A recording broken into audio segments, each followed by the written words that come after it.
Ça a chauffé au Parlement sur le G7 ce jeudi soir.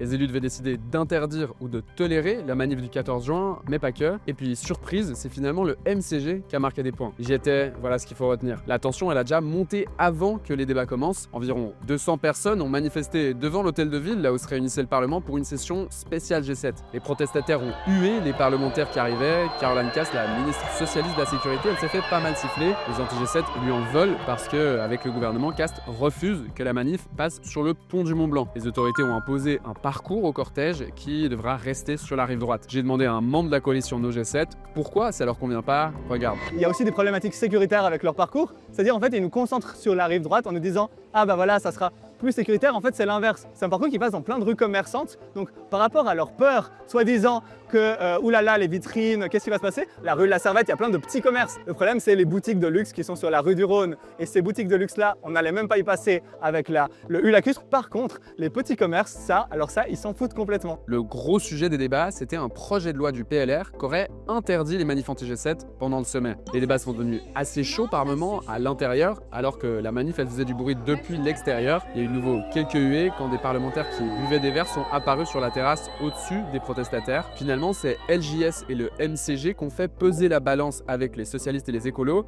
Leur majorité a refusé le projet de loi du PLR. Ça veut dire que la manif du 14 juin est finalement pas interdite. Reste à voir par contre ce que décidera la coalition No G7 qui demande toujours de pouvoir manifester autour du lac. Tu vas voir, le MCG serait aussi plutôt pour ce trajet qui passerait sur les quais et le pont du Mont-Blanc. Et en parlant du MCG, il faut aussi noter qu'il a réussi à faire passer deux de ses motions. Attention, une motion, c'est un texte qui demande au gouvernement d'agir, mais il peut refuser de le faire, par contre, il est obligé de se justifier. La première motion du MCG, elle demande d'autoriser une fan zone en ville pour la Coupe du Monde. Pour l'instant, les autorités, elles ont interdit les événements comme la fan zone, à voir donc si elles reviennent en arrière. Et la deuxième motion, elle veut que le gouvernement intervienne pour aider les commerces à se barricader et à s'assurer en cas de dégâts causés par des casseurs. Pourquoi le MCG a voté contre l'interdiction des manifs et comment il réagit à ces victoires? Voilà la réponse d'une de ses membres. Nous n'étions pas pour une interdiction formelle de toutes les manifestations. Notre amendement visait justement à ne pas interdire les manifestations, mais à les encadrer, de laisser la police faire son travail. En revanche, nous aurions une préférence pour le Hulacustre. Concentrer cette manifestation vraiment dans le quartier, la rive droite,